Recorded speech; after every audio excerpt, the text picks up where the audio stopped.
The night smelled of smoke and sweat.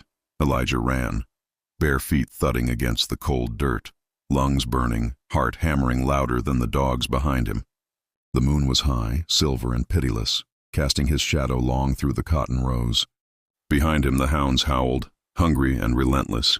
He didn't dare look back. Every step was survival. Every breath was a prayer. He had waited for this night all his life, the night he would stop being property. The night he would stop belonging to a man who called himself master. The swamp ahead gleamed black under moonlight.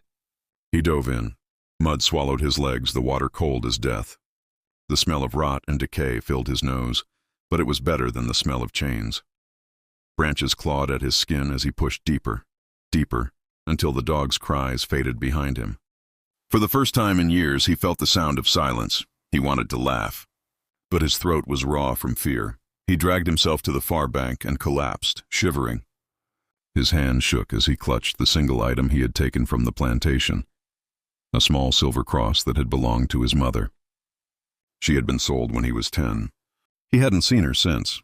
"You'll run one day," she'd told him. "And when you do, don't run from something. Run toward something." He didn't know what that something was yet, but it had to be better than where he came from. By morning, the forest looked less like salvation and more like a maze. Elijah's stomach ached with hunger. His feet bled. He followed the river north, hoping it led toward freedom, toward the whispered word that had carried through the cabins for years. Canada. Every mile was a war between fear and hope. He passed abandoned cabins, broken wagons, bones half buried in the mud. The world outside the plantation didn't look like the promise of freedom. It looked like the ghost of other people who'd tried and failed. At sunset, he reached a road.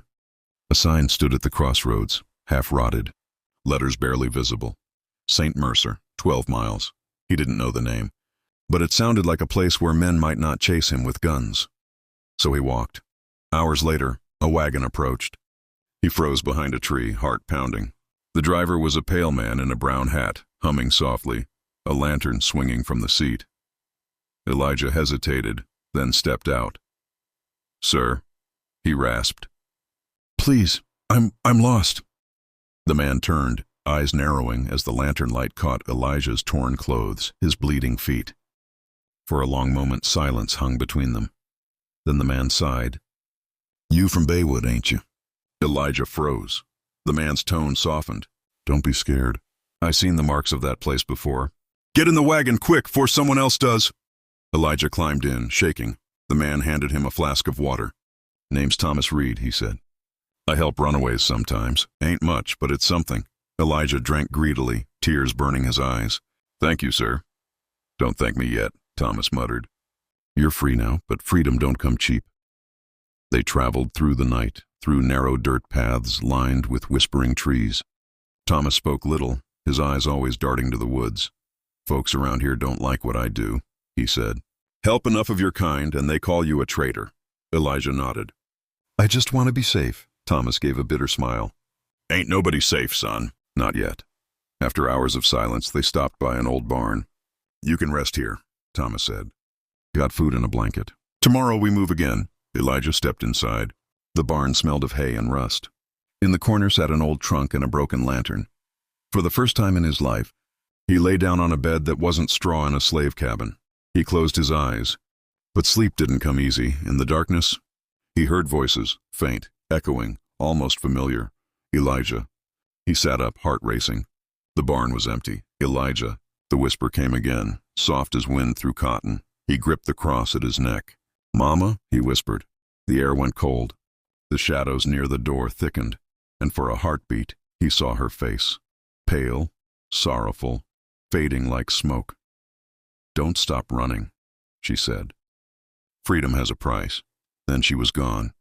Elijah sat frozen, staring into the dark until dawn bled through the cracks in the walls. He was free, but the night had made him wonder what freedom truly meant. Was free. But the night had made him wonder what freedom truly meant. By the next morning, the world looked quieter but not kinder. The barn smelled of damp hay, and sunlight filtered through the cracks like a blade cutting the dust. Thomas was gone, but a loaf of bread and a tin cup of water sat by the door. Elijah ate slowly, his mind heavy. Every sound, every bird call, every creak of wood made him flinch.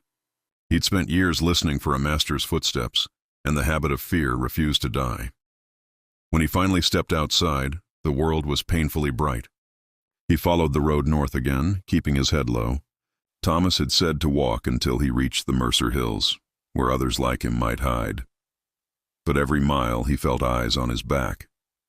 By nightfall, he found a small clearing beside the river. Fireflies danced like sparks over the black water. It should have been beautiful. It should have meant peace. Instead, it felt wrong, too quiet, like the world was holding its breath. He tried to sleep, clutching the cross at his neck. But when the wind rose, it carried whispers. Soft, familiar. Elijah. He opened his eyes. "Mama?" he whispered. The whisper came again, closer now. "You ran from the chains, but not from the sin." He sat up, heart pounding. "Who's there?" From the shadows beneath the trees, a figure stepped forward, barefoot, dressed in rags. The shape of a woman, her face half hidden by her tangled hair. His throat went dry. "Mama?" The figure tilted her head, and he saw her eyes, hollow, white and glistening. "You left them," she whispered. "They burned after you ran. The hounds tore them apart." "No." Elijah shook his head violently. "That's not true." The woman's voice cracked like old wood. "You ran, and they paid your price." Then she was gone, swallowed by the dark. Elijah sat trembling until dawn. When light returned, the trees were empty, the air still. But near the riverbank, a faint trail of footprints led away, bare, small, and disappearing into the mud. Days turned into weeks. He finally reached St. Mercer, a place that barely deserved a name. 3 broken houses, a church without a bell, and a cemetery behind it. The town looked half dead, like the ghosts had moved in and the people had left. A woman with a kerchief over her head watched him from her porch. "You one of them freedmen?" she asked. He hesitated. "Yes, ma'am.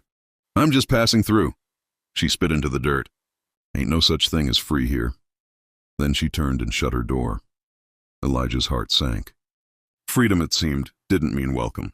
He walked to the church. The door creaked open to reveal a narrow room, pews warped by time, and a Bible open on the altar. He sat down, exhausted. He thought of Thomas, the man with the wagon. He hadn't seen him since the barn. Maybe he'd been caught. Maybe he'd died for helping. Elijah bowed his head. "Lord, if I'm free, then why do I still feel chained?" The wind answered him. A soft laugh, not cruel but sad. He looked up. The church was empty, yet the candle on the altar flickered, though there was no draft. Then, on the wall behind it, he saw movement, shadows twisting like smoke. "Elijah." The voice was deeper now, echoing from everywhere and nowhere. He stumbled back. "Who are you?" The shadows stretched, forming into shapes, faces, dozens of them. Men and women, some scarred, some broken, some still bound in iron. "You think you ran alone?" One whispered. "We ran with you. We fell while you fled." "I didn't mean to," Elijah began, but the words stuck in his throat. The faces leaned closer, voices overlapping in grief and anger. "You carry our chains in your blood. You escaped, but you didn't set us free. You're the last of us." The air grew thick. Elijah stumbled out of the church, gasping for breath. The sky had gone gray. Rain began to fall, cold and sharp. He ran, through the cemetery, past graves half swallowed by weeds. His foot caught a root, and he fell hard onto the mud, face to face with a gravestone. The inscription was faint but legible. Sarah, mother of Elijah, 1808-1839. He froze. His mother's name, his mother's death, written years before tonight. He staggered back, chest heaving. "No, you were sold." "You're alive!" Thunder cracked overhead. From behind the gravestone, a shadow rose. Her shadow. Her voice was a whisper made of rain. "You keep running, son," she said softly. "But freedom isn't where you go. It's what you face." Elijah fell to his knees. "Tell me what to do." Her shape flickered, trembling like a candle's flame. "Go back," she said. "Finish what we began. Only then will you be free." Then the storm took her, and the wind carried her voice away. By dawn, Elijah stood on the edge of the town, soaked, shaking, eyes hollow from sleeplessness. The silver cross hung heavy around his neck. It no longer felt like a blessing. It felt like a burden, a debt. He looked south toward the direction of Baywood Plantation, the place he'd fled weeks ago. He'd sworn never to return. But the ghosts had made their demand. He closed his eyes, and for the first time, he didn't feel afraid. Freedom was not running. It was facing. So he turned back toward the land of his nightmares, toward the place where his story had begun.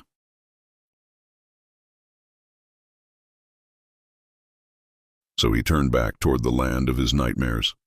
The road south was long, silent, and cruel. The fields he passed were empty now. Bones of old barns and forgotten fences stood like gravestones under the pale morning sun. Every mile brought him closer to Baywood, closer to the screams that once filled his dreams. He hadn't eaten in days, but hunger felt distant now. The only thing inside him was a pull, something between guilt and destiny. By the second night, the stars disappeared behind clouds. The air grew heavy with the smell of rain and rot. When the wind shifted, he caught a scent he hadn't smelled in weeks. Smoke. Wood smoke, cotton bay wood. The plantation loomed ahead like a corpse refusing to stay buried. The main house was half burned, its windows black as sockets. The fields around it were overgrown, strangled by weeds. Elijah stood at the edge of the land that had owned him. The same dirt that had eaten his blood.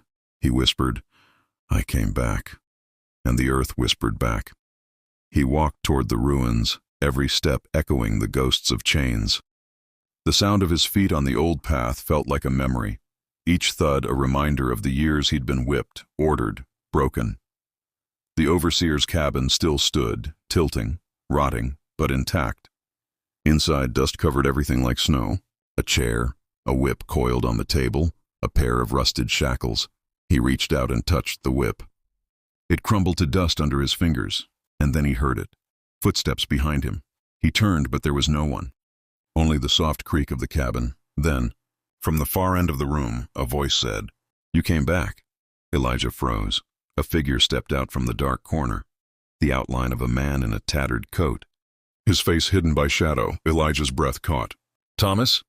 The figure laughed low and cracked. "No, Thomas didn't make it. They caught him on the road. Hung him for treason." The voice grew colder. "But he was lucky. He died free." The man stepped closer. His skin was ash gray, his eyes hollow and lifeless. "We didn't." And behind him, shapes began to appear. Men, women, children, all wearing the same brands on their flesh. All bearing the marks of the Baywood Plantation. The dead, the ones who hadn't escaped. Elijah stumbled back. I didn't know. You thought you could run," one said. "You thought you could live free while we burned," whispered another. "You thought freedom was yours alone." The air in the room grew thick, heavy, like breathing through wet cloth. Elijah dropped to his knees. "I didn't mean to leave you," he said. "I swear I didn't." A woman stepped forward. Her face was familiar. His mother.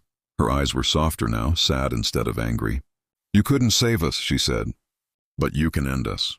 Elijah looked up, tears streaking his face. "How?" She pointed to the floor.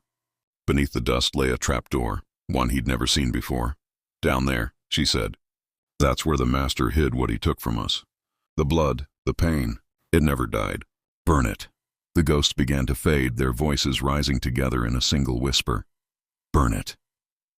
And let us rest." Elijah lifted the trapdoor. The stench hit him first, mold, iron, and something else, something old and terrible. He descended the stairs, the lantern from the table flickering in his hand. The cellar stretched out like a wound beneath the earth. Chains hung from the ceiling. Old tools lined the walls. Branding irons, rusted cuffs, and jars. Dozens of jars filled with dark liquid. In one jar, he saw a shape floating, a hand. Another held a child's toy, soaked black. His stomach turned. This was where Baywood had kept its sins. He struck a match. His hands shook. The flame danced weakly, its light trembling against the walls. He looked up at the rows of jars, at the chains, at the horror that had built the house above. "This is the price," he whispered. Then he threw the match. The fire took instantly, roaring like it had waited 100 years. It raced across the floor, swallowing the shelves, the jars, the memories. He climbed the stairs as the smoke followed, hot and fast. By the time he reached the ground floor, the whole house was burning. He stood in the doorway, his mother's cross clenched in his hand, the ghosts of Baywood circling around him like a wind of ash. They did not scream. They did not weep. They sang, a low hum, the same song the slaves once sang in the fields. But now it was softer, freer. The flames rose higher, consuming the walls, the whip, the chains, the memories. Elijah stood until the fire touched the sky, and in that moment, he felt the weight lift. The voices faded one by one, like the last breath of a long-held prayer. When the fire finally died, the plantation was gone. Only ash and silence remained. Elijah fell to his knees in the soot. His hands were blackened, the cross melted to his skin. He looked up at the morning sky, bright, endless, untouched by smoke. A tear rolled down his cheek. He whispered, "Now, we're free." Days later, travelers passing the ruins of Baywood spoke of a single figure walking north. A man with burned scars and a silver cross fused to his chest. Some said he was mad. Some said he was blessed. But the ones who listened close enough swore they heard singing in the wind when he passed. A song of freedom, of sorrow, of peace. The ghosts were gone. Only the living remained. And the land, for the first time in 100 years, was quiet.